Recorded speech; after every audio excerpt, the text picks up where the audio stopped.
SADC ministers are meeting in Durban to advance regional integration and review the implementation of decisions taken at the previous summits.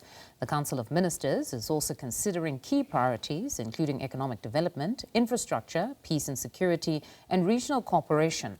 The meeting comes ahead of the 46th SADC summit, which South Africa will host in Durban this weekend.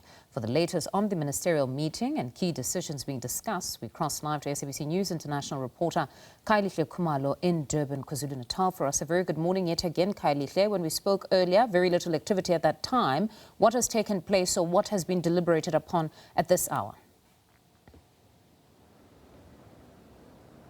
Well, obviously, this is a very interesting time, Fundas. You know that this is a very, very fascinating place here in South Africa, in Durban. I mean, when you talk about the movement of goods and really just one of the key corridors, the north-south corridor, where the goods are moving from South Africa, going to the landlocked parts of South Africa. So plenty of discussions by so many delegates, whether you're looking at really the agenda that was started by the senior officials. And it goes all the way really to now the ministers.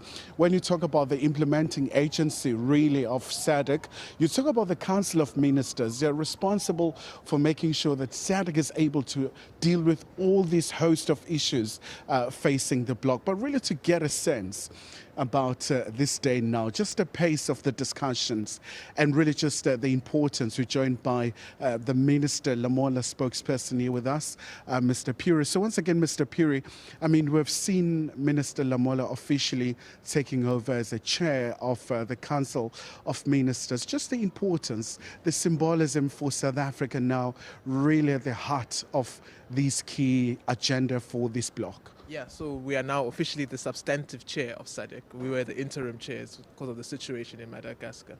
Now, as being the substantive chair means we really are going to be driving our agenda and really being at the center of the decision-making at SADC, but also driving the themes and the thinking of SADC for the next year, along with Zimbabwe and Zambia at the Troika. So the Troika is a three-party leading organization, if you like, which consists of the outgoing chair, which was Zimbabwe, and then incoming chair, which is Zambia.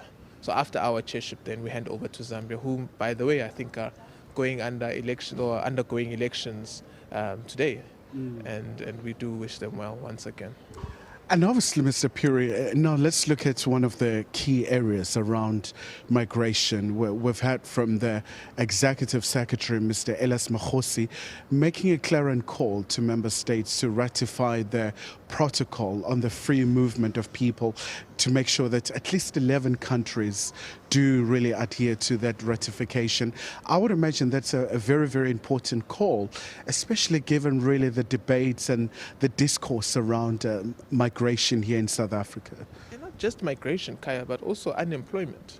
And these things are interlinked. I think we must have the ability to look at these issues a bit more broadly and holistically. Peace and security issues are very, very important issues. So all of these issues have to be looked at in totality. The migration issue was discussed quite thoroughly, where South Africa provided an update to the SADC states, stating that firstly, what we are seeing in South Africa is concerns, legitimate concerns about migration are across the SADC region, because ultimately we then feel the effects of that.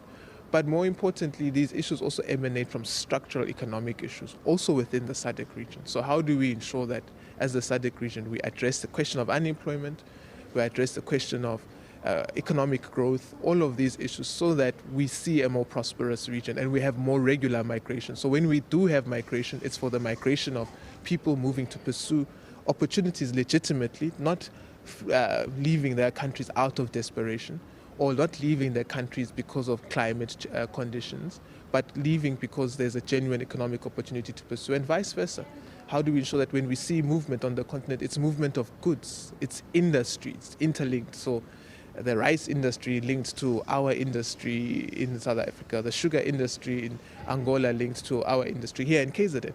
All of that is the type of the conversation that we're having. So these are matters that are deeply intertwined, and I think we must be careful of just isolating one aspect of it and putting it under a microscope as if that is the total sum of the issue.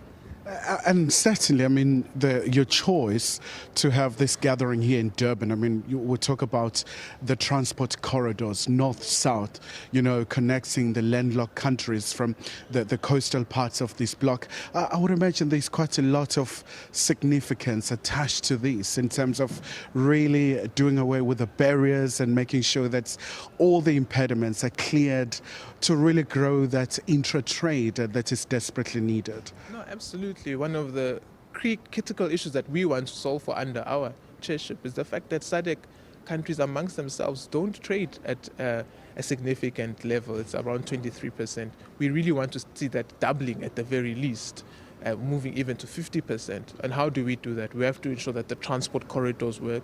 We have to ensure that our rail system speaks to the rail system in Angola, where you can be moving oil from an oil refinery in Angola to South Africa, and we become a bit more self-sufficient as a region, or if you are moving goods from Mozambique by rail into South Africa and vice versa. So we really do want to see that level of integration taking place, economic integration particularly, so that we can see higher levels of economic growth, because at the end of the day, what matters is that we must be self-sufficient as a region.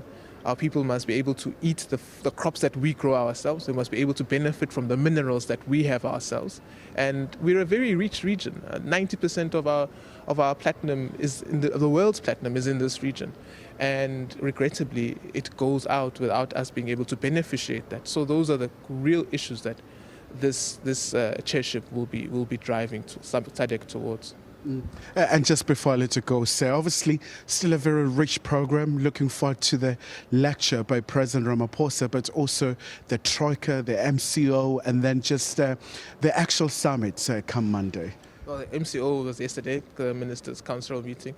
And then, of course, yes, you've highlighted, we have the lecture that's coming up. President Ramaphosa will be speaking about that. And then the summit itself. And, of course, a number of heads of states also coming in, so there'll be welcoming ceremonies.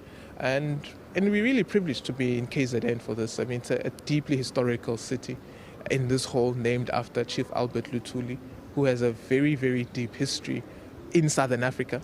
And it really shows how integrated we are. We are one people, and what we seek is to ensure that our oneness results in all of us benefiting equally from the mineral resources that all of our countries in this region possess. Right. Sir, thank you so much indeed for your time. So, Mfundo, just getting a very comprehensive overview from Mr. Chrispin Phiri. He's with DIRCO Minister Lamola's office, and of course, quite a very important place here in Durban, right in the heart of this coastal city here in South Africa.